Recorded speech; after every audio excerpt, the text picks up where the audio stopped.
Ifriqiya Sport. La planète sport avec Ifriqiya Sport. Votre magazine continental qui traite le sport sur tous les terrains et dans toutes ses dimensions.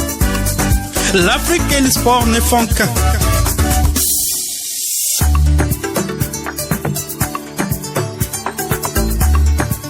Salutations l'Afrique, Salama Nagadef Ndjaraman Ayo Boutou à tous les auditeurs de Ifriqiya FM, la voix de l'Afrique faite par des Africains pour les Africains pour donner de la véritable information africaine et faire la promotion de l'Afrique.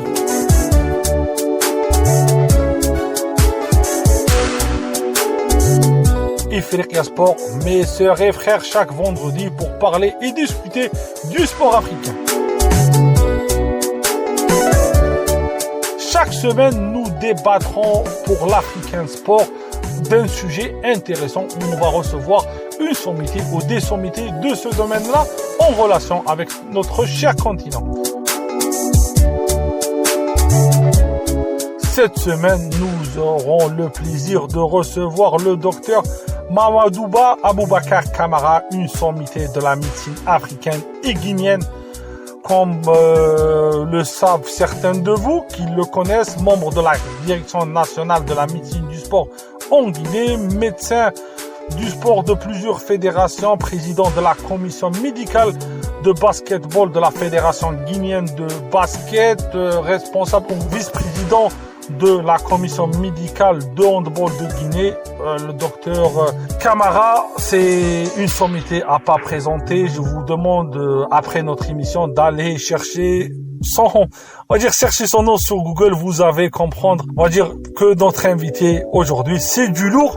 Tout de suite, il sera avec nous pour nous parler des différents aspects de la médecine du sport en Afrique, pour nous parler de son parcours. Et une question habituelle. Bonjour docteur, je vous laisse vous présenter à nous, chers auditeurs. Je me présente à vous, je suis docteur Kamara Mamadouba Aboubakar, formé à l'université Gamal Abdel Nasser de Conakry, faculté de médecine, pharmacie, odonto, stomato, en médecine du sport de l'université de Bordeaux, un diplôme médical FIFA. Je suis médecin sportif à la direction nationale de la médecine du sport de Guinée depuis 2012, président de la commission médicale de la fédération guinéenne de basketball et de handball, médecin sportif de l'équipe nationale junior de football et médecin sportif de plusieurs fédérations.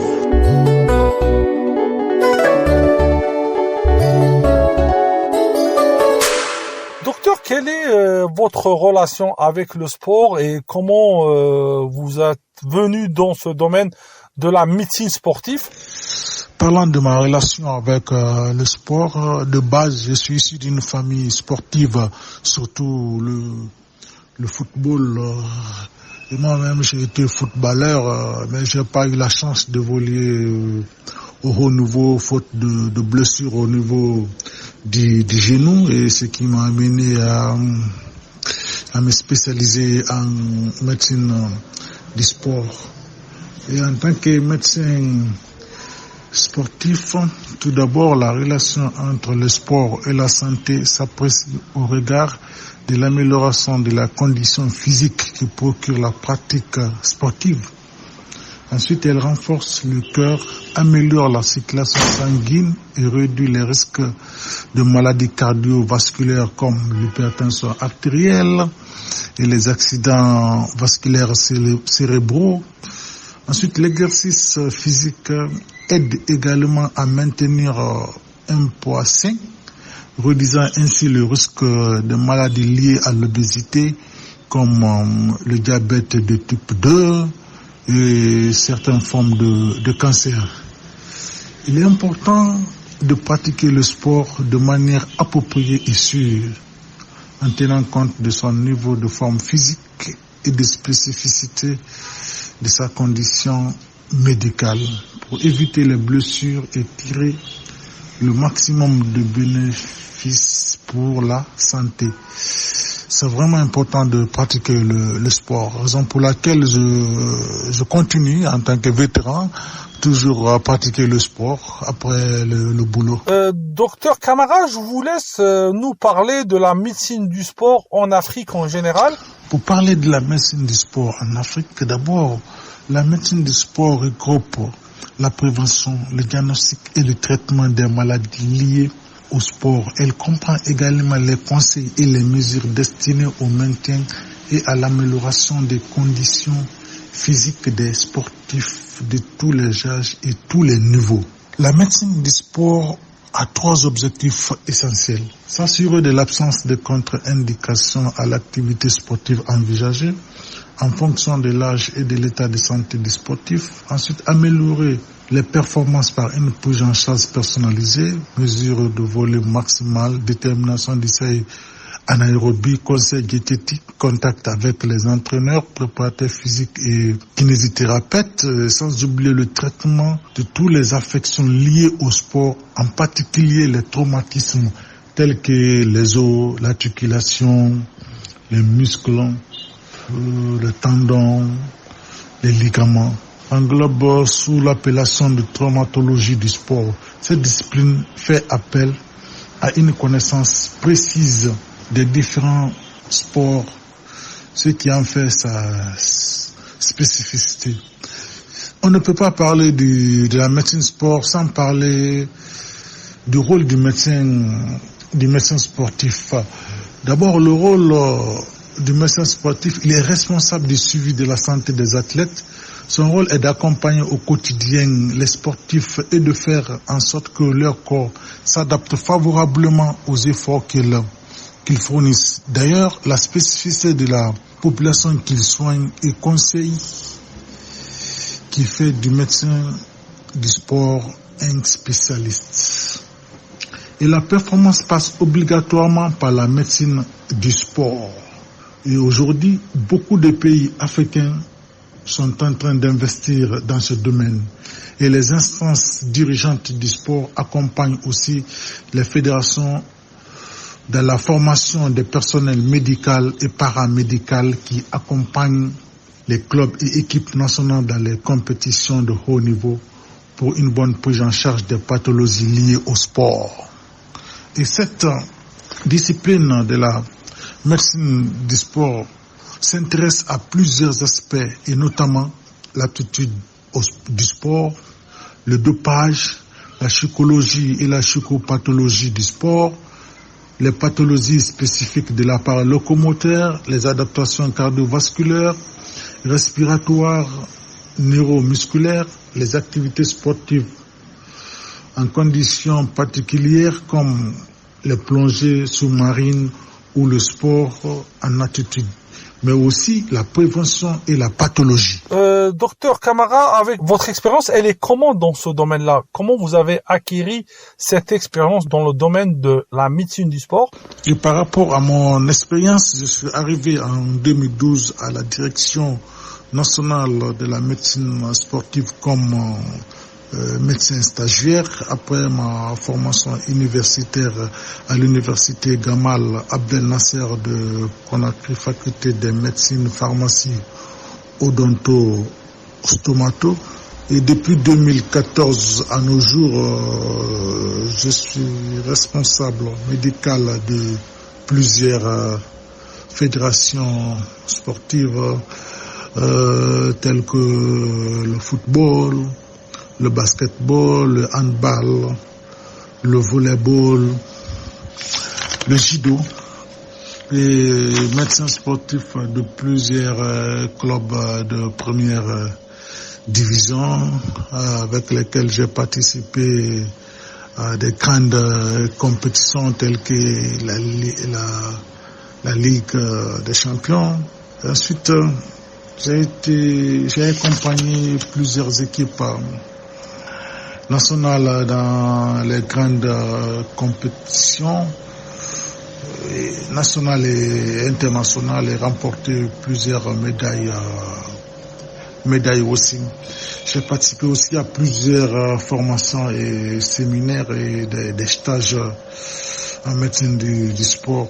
Dans l'exercice de mes fonctions de médecin sportif des équipes nationales, j'ai appris beaucoup de pathologies et de leur prise en charge. Docteur Camara, quel est le conseil que vous donnez aux athlètes africains? Quel est le conseil? S'il y a des conseils à donner, c'est l'occasion de les donner pour nos sœurs et frères qui pratiquent le sport en Afrique. Les conseils que je peux donner aux athlètes africains, pour avoir la performance, il faut respecter le triangle du succès, c'est-à-dire un bon entraînement, une bonne alimentation et la médecine sportive. D'abord, la performance sportive, c'est le fait d'avoir le meilleur de soi-même sans se blesser et en étant dans un état de bien-être. Et pour améliorer la performance sportive, il faut les qualités physiques, la maîtrise technique, la pratique régulière du sport, une bonne nutrition, l'entourage, l'hydratation, le sommeil, le mental, la chance, la tactique. Parlons de qualité physique. Le physique est déterminant dans le choix du sport de haut niveau que vous allez pratiquer. Si vous voulez, par exemple, faire du saut en hauteur, l'idéal est quand même d'avoir une grande taille. Une personne d'1 mètre 30 n'aura pas la même longueur et poussée de jambes qu'une autre qui fait 1 mètre 80. La préparation physique est aussi importante. Vous avez le meilleur mental ou la meilleure technique du monde dans votre sport. Ils ne vous serviront à rien si vous ne vous entraînez pas suffisamment. Selon le travail que vous ferez, vous gagnerez selon le sport, endurance, en explosivité ou en capacité de récupération. Tous ces entraînements et préparations physiques vont vous aider à avoir un physique prêt à supporter tous les efforts, à pousser très loin. Un cœur qui est capable de battre très fort. Une bonne oxygénation pour pouvoir pousser votre corps au maximum de ses capacités. Ensuite, quand je parle aussi de la pratique régulière du sport, sachez que le subconscient apprend par la répétition. En effet, plus vous allez répéter ce qui est difficile à apprendre, plus cela deviendra automatique. Ainsi, plus vous allez répéter des gestes, plus vous allez progresser. Évitez cependant de tomber dans le surentraînement. C'est très important ce passage. Pour du haut niveau, entraînez-vous sur 4 à 5 jours par semaine.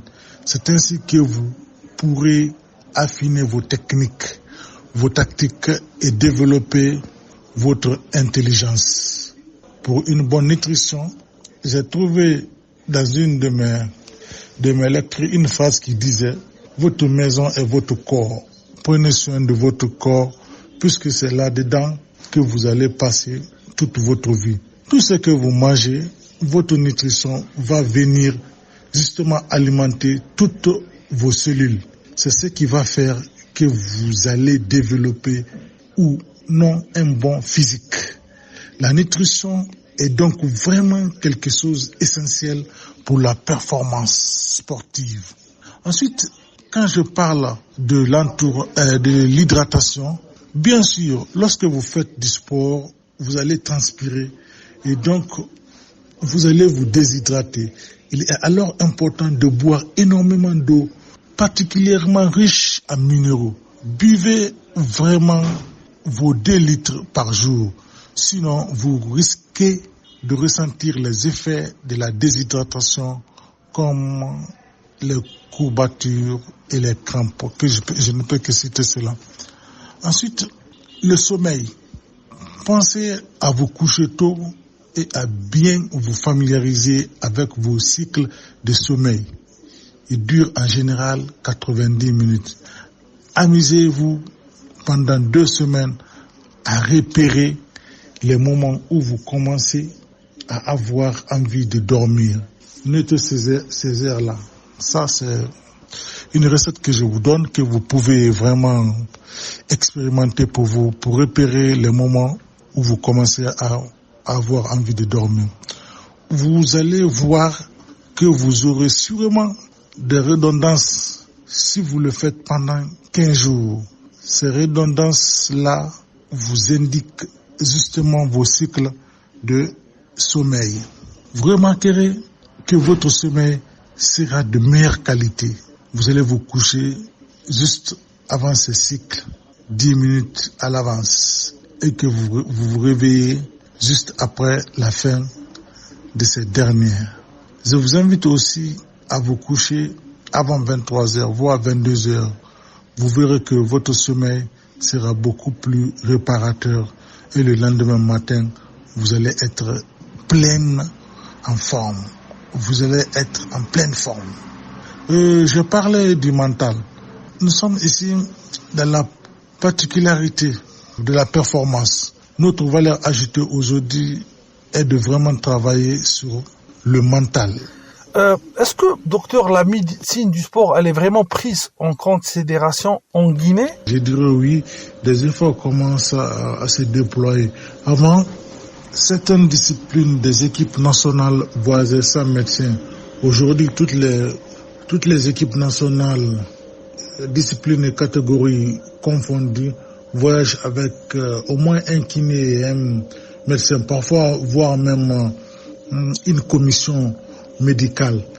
Donc malgré les insuffisances, les perspectives sont encourageantes. Et aujourd'hui, nous connaissons l'importance de la médecine du sport, qui est une spécialité aux nombreuses facettes pouvant s'adresser à des sportifs de tous les niveaux, aux problèmes et attentes très variés. Certes, le sportif de compétition aura régulièrement recours à la médecine du sport en rapport avec sa charge d'entraînement élevée et les accidents sportifs dont il peut être victime. Aujourd'hui, le médecin du sport peut aussi occuper une place importante auprès des sportifs récréatifs qui peuvent aussi largement bénéficier des compétences variées des médecins du sport qui seront brièvement décrites. En effet, certaines lésions des sportifs novices ou débutants trouvent une origine dans leurs erreurs au niveau du matériel utilisé ou de programmation de l'entraînement. Outre une prise en charge thérapeutique spécifique, les recommandations du médecin du sport s'avéreront donc particulièrement utiles au plan de la prévention. En effet, le médecin du sport peut être partenaire important pour la personne sédentaire qui souhaite reprendre des activités physiques et sportives. Il pourra en effet estimer si un plan médical est nécessaire et lorsque cela s'avère nécessaire, l'accompagner médicalement lors de cette reprise. Un tel accompagnement peut constituer un facteur motivationnel important, gage de succès lors du retour vers une vie plus active. Nous verrons également ci-dessous que cette forme de médecine du sport, dénommée parfois médecine de l'exercice, est un nouveau secteur de la spécialité en plein essor. Généralement, on a toujours quelques difficultés en Afrique. Quelles sont les difficultés de ce domaine-là en Guinée? Les difficultés que nous avons en Guinée en matière de la médecine sportive, en Guinée, il n'y a qu'un seul centre médico-sportif dans tout le pays.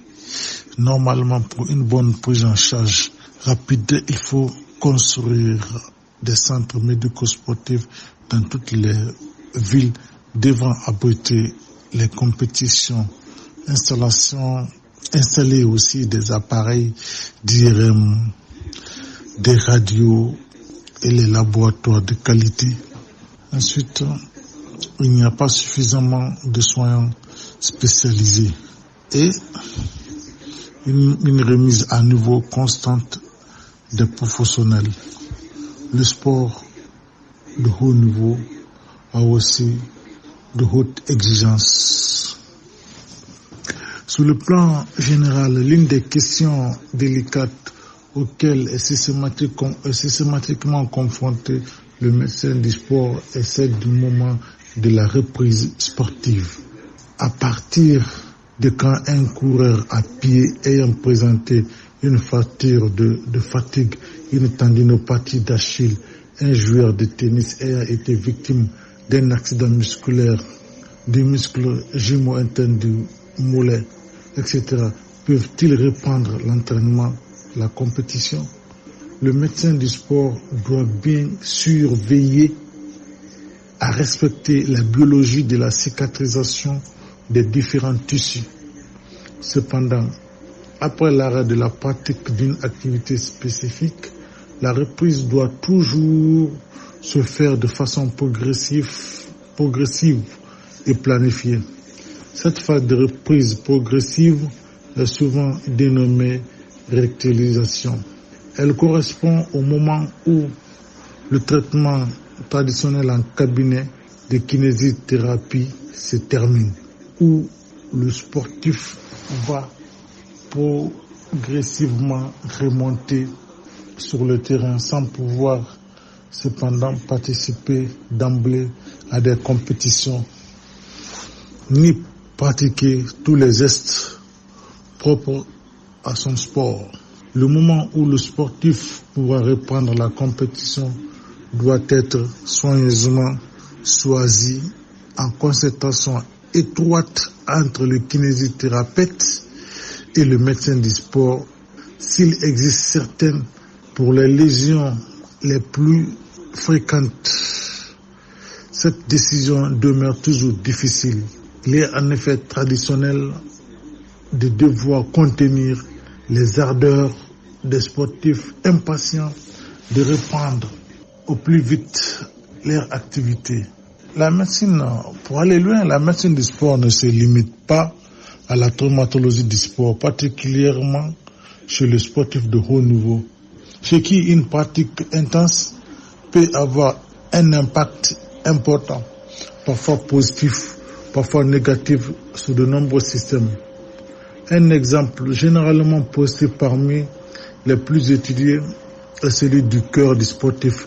Il s'agit d'une adaptation de la pompe cardiaque se traduisant par une amélioration parfois très significative de sa performance sur le sportif d'endurance. Docteur, on arrive à la fin de l'émission et notre émission c'est une émission familiale. Je vous laisse terminer ou je vous laisse nous donner le mot de la fin. Je ne saurais terminer sans dire grand merci à cette grande radio qui m'a permis de m'exprimer devant ces milliers d'auditeurs. Merci, docteur. Ça sera notre dernière, on va dire, dernière question.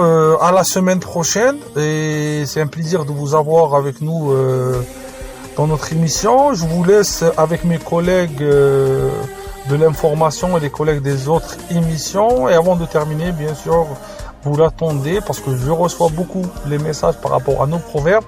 Et le proverbe, ça sera bien sûr un proverbe guinéen aujourd'hui. Le proverbe dit que le lion qui chasse ne rugit pas. Le lion qui chasse ne rugit pas. Alors, rugit pas.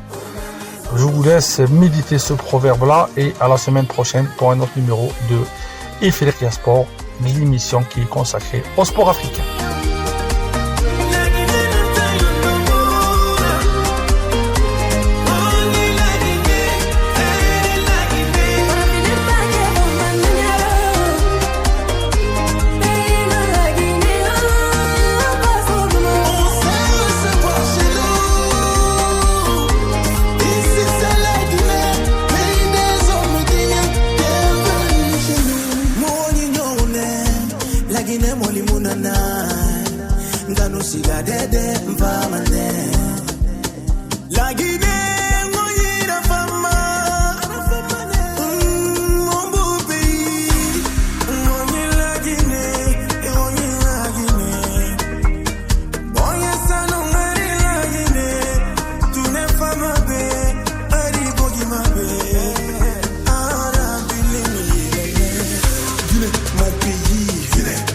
Mon paradis, la beauté